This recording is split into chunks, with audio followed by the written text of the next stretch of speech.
It goes back quite far.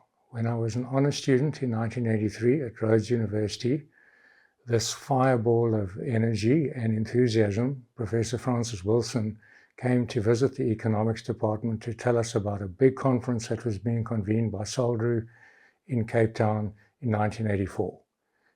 And if we wanted to come, we needed to produce some research and bring it to the table.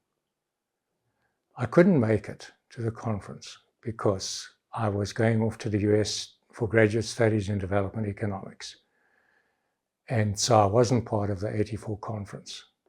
But when I returned to Rhodes in 1986, I was using Professor Wilson's book with Mampela, the poverty book, the famous book that was an outcome of that conference, as well as a few of the 300 working papers that were produced, that were tabled at that conference, in my teaching. And our country was burning at the time.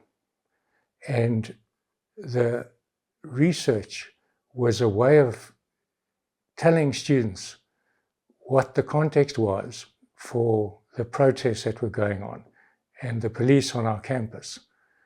And it inspired them, you know, but in the best sense. It made them think about what was going on other than just activism, understanding.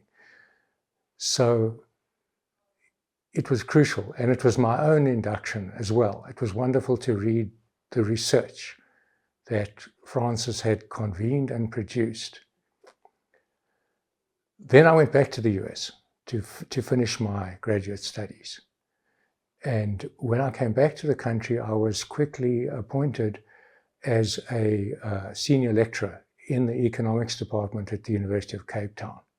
I went wandering upstairs from the fourth floor of Leslie Social Science, which is where my office was, to the sixth floor where SALDRU was, and to see what was going on. And I encountered a loud, enthusiastic voice, which was Professor Wilson with his door open, and Dudley Horner, who was sitting in the passage doing his work, and was strongly encouraged to get involved. And I also encountered a young person, Ingrid Willard, who was working on the data that SALDRU had produced from a big national survey they'd run in 1993. She was cleaning the data and preparing it for public release, and a big conference that SALDRU was convening on the data in September 1994. And the survey was run by SALDRU at the behest of the incoming ANC, so I was told by Francis and Dudley, as South Africa's first national survey, because our official statistics agency was denying that all of South Africa was South Africa. And so Francis was saying, but we've got a real problem with our conference. There are no South Africans presenting. It's all the global, the great and the good who had participated and helped SALDRU design the survey. But that didn't sit well with Francis. It was our survey, our data. And so Ingrid Willard and I decided, okay, well, we were going to write a paper. And we wrote a paper at quite short notice for the September conference and presented it there. A few years later, I was actually the director of the School of Economics. And by then, SALDRU had moved to Hidding Campus, and they were doing extremely well in Hidding Campus. They were producing training courses based on the data. It was still Francis's passion that, look, this is South Africa's data. And by then, global academics were writing very famous research papers on our data. But again, that's not right? South Africa, this was a resource for South Africans to use in better policy making. So SALDRU was training on the data quite a lot. And I got involved. I sat in on a training course and I learned this statistical package that we still use to this day. At the same time, Professor David Lamb from the University of Michigan was a Fulbright scholar sitting in SALDRU at Heading, and he was saying, well, look, he wants to help SALDRU in any way he can. He wants to write a grant so that we can train everybody in this country, not just one or two of us. And he did. And he wrote a grant. I think Francis helped him a bit. Wrote a small grant, and then David Lamb and I wrote a few grants together to fund this capacity building, and also to fund what became the Cape Area Panel Study, SALDRU's next big survey project, a longitudinal study of young people in Cape Town.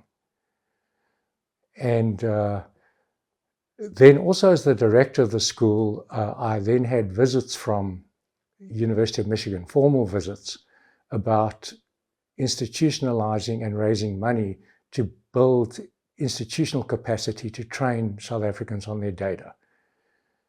And so through great commitment from their side, and with Francis cheering us on, we built this capacity.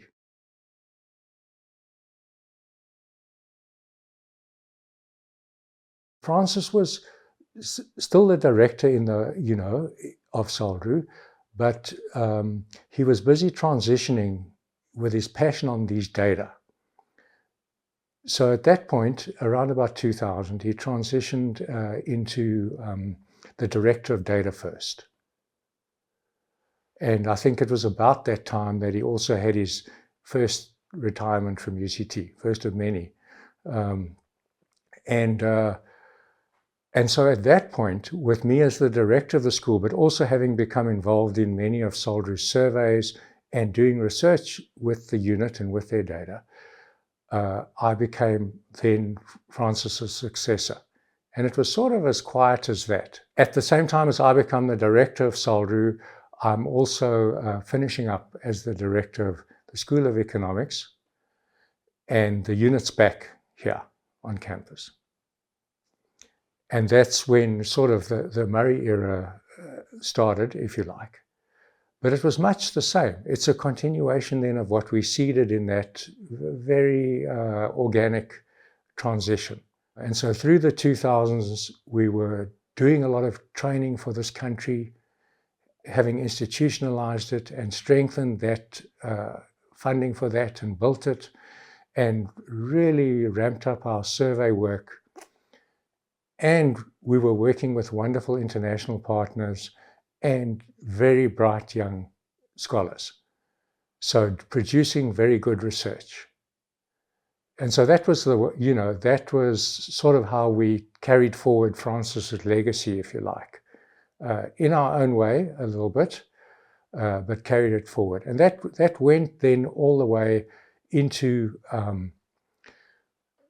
the National Income Dynamics Study, which was this country's biggest socioeconomic survey that was run outside of Statistics South Africa. It was a request from government that decided that they needed a particular instrument to track progress in this country. And so rather like the 1993 moment where SALDRU ran that survey, we were asked to help government design actually what's called a longitudinal study that can track a group of South Africans over time to get a good picture of how life's really working in this country. So that was a sort of flagship project of SALDRU, from 2008 onwards, all the way through to 2017, 2018. Funded by government, but with a wonderful international steering committee and accountable to the broader South African research community as well, in a way that SALDRU really likes to position itself. Well, obviously, SALDRU arose in response to a crisis, if you like, in our country. The very motivation for SALDRU was that this country under apartheid was not performing as it should be, and there was a great deal of injustice in the country, but there wasn't the evidence showing exactly how things were working. But equally important what did we need to focus on in building a better society? So that was the origins of SALDRU. And I think that still stands out for me about SALDRU. It's still the same. It's not necessarily that this country's in a crisis like that right now, as we were. But nonetheless, if you think back to the conference that SALDRU convened in March this year, called ACEIR 30, and it was the same as I'm told, the 84 conference was. It was members of the policy community, committed members of civil society, and a lot of researchers, and discussing the state of our nation. And in the week of that conference, it looked like our government of national unity was imploding. President Trump was causing mayhem, actually, in the global economy and the global social relations. And we felt like we were huddled together, trying to chart a path. And it sounds like SALDRU 50 years ago, right? But the type of role that SALDRU played is also the same. SALDRU is not, we have some convening power, but the reason for that is because we do certain things, right? We produce evidence and we produce public information for the discussion, to frame the discussion. This is not a political rally, right? It's something else. And we produce quality research. And it gives us some sort of authenticity around which people can come with very divergent views and then engage. But there's something on the table from the SALDRU side. And so we're not a think tank, and we're not a political organization, and we never have been, you know. But nonetheless, we can provide a foundation for people to come together and who are committed to building a better South Africa. So the same sense, 50 years later, I think, but built on the same platform of what we are, but also who aligns with us. Amazing international and local researchers, amazing policy people who are really working very hard for a better society, and also civil society groups. When COVID hit, we had this evidence in place that government could come to us and say, please can we use NIDS as the basis for our tracking system for the impact of COVID on South Africa. And so that's a very proud moment for SALDRU and the national research community. It was a wonderful partnership.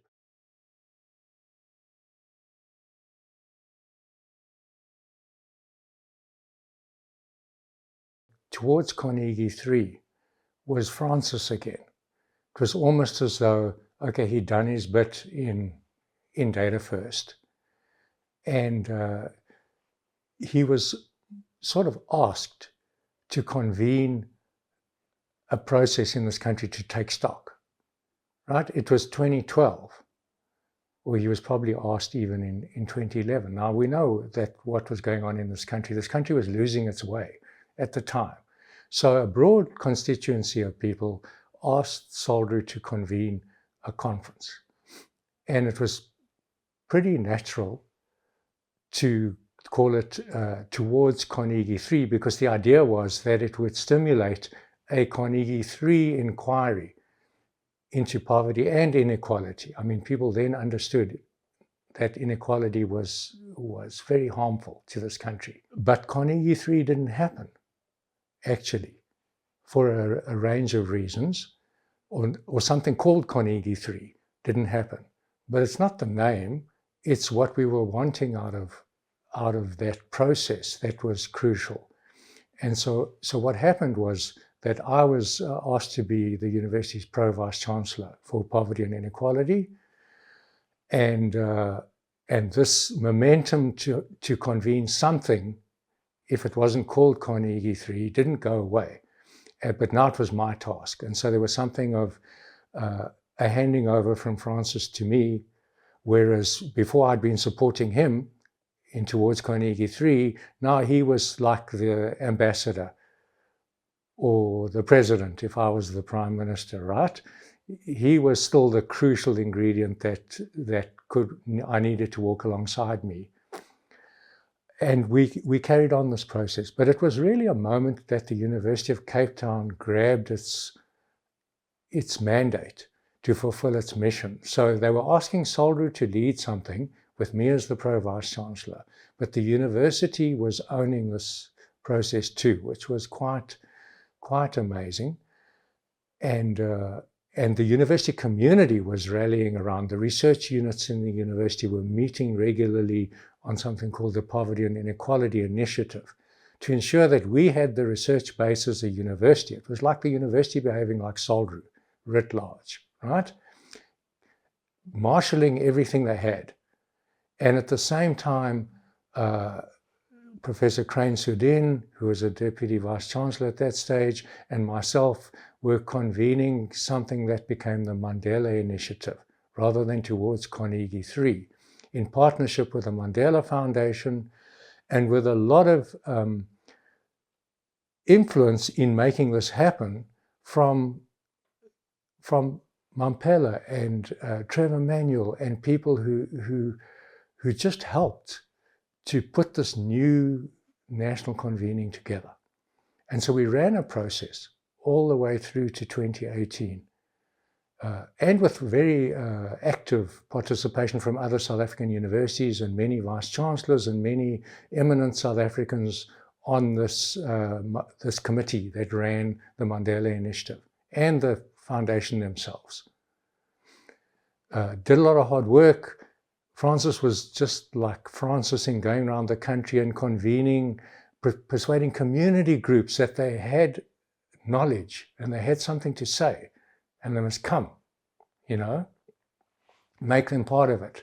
And then we were quite good on the research side. That's more my strength than, I'm not Francis, but we marshaled considerable buy-in and knowledge from the South African research community.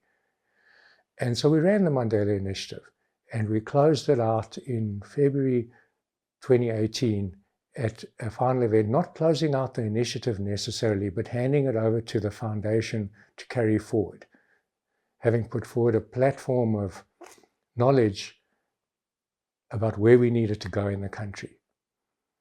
And it was wonderful to be part of that. Really amazing. And I think a great moment for the University of Cape Town as well. We held our final convening in the week that President Zuma was told to resign. And so there was a lot of hubris at the conference, despite all of our evidence, which was about the fact that this country was far away from achieving its dreams. There was quite some elation and maybe even a little bit of a distraction away from all of this work that we'd done together. But nonetheless, that was the end of the Mandela Initiative. We'll hand it over to the foundation. And subsequent to that, there's been a lot of evidence-based work on poverty and inequality in this country, sometimes uncomfortable for government, like what is our progress and how should we be doing things that, clearly we're not winning. And so what should we be doing? And we've been able to work with wonderful members of the policy community in common cause. On the broader African level, the University of Cape Town is part of something called the African Research Universities Alliance. And that's an alliance of the top research universities across the continent, up to close to 20 now. And the way that they proceed in the African Research Universities Alliance is that they have centers of excellence that hold the obligation or the responsibility for nurturing this continent's research and voice into key African issues, rather than letting other people talk on behalf of us. So it's very much a SALDRU mandate in a sense, right? But now at the African level. And so when the call went out for people or groups applying to be the centers of excellence in particular strategic themes. One of them was poverty and inequality. And so we have African partners. We've worked on the continent for many years. It hasn't been part of my story today, but we have. And so we wrote a proposal from SALDRU to be the sort of hub, if you like, and the African node of something called the African Center of Excellence for Inequality Research, with very strong partners in Ghana and in Kenya, but other researchers across the continent. And it was a pleasure to write that proposal. It was effortless almost, because it just put in words what we'd aspired to do, but ACEIR gave us the platform to do that. And so we were successful. And so we were given the mandate then in 2018 to run this continental initiative to make sure that we're producing the research at the continental level to undergird good policy making on poverty reduction and inequality reduction on the continent. Well, I reflected the spirit at SA30, which was not a good moment. But also at SA30, it was a convening of people who are working extremely hard in the trenches. So we've got a lot of work to do. We really haven't got there as a country, especially given our potential, right? We can mark some progress, and we don't want to be negative about that. That's SALDRU's mandate, is to accurately reflect where we're getting, what we're doing well and what we're not. But we don't have the coherence or the cohesiveness or the policy, all of our policies working together to build a better country. We haven't got that right yet. We've made some progress in particular areas, and we've definitely gone backwards even more recently in other areas, but we don't have the coherence to crack this thing. You know how inequality works is that each of the dimensions, educational inequality or health inequality, then feed back into poor labor market performance, poor earnings. Inequality reproduces itself because of the various tentacles intersect. Now, that's what we need to crack in this country, because if you can start turning that around in a coherent way, then it becomes that these policies are reinforcing each other. So it's not necessarily a mandate to make things more difficult. It's a mandate to prioritize and make sure we've got the coherence. And the continent needs exactly the same. Inclusive development needs exactly the same.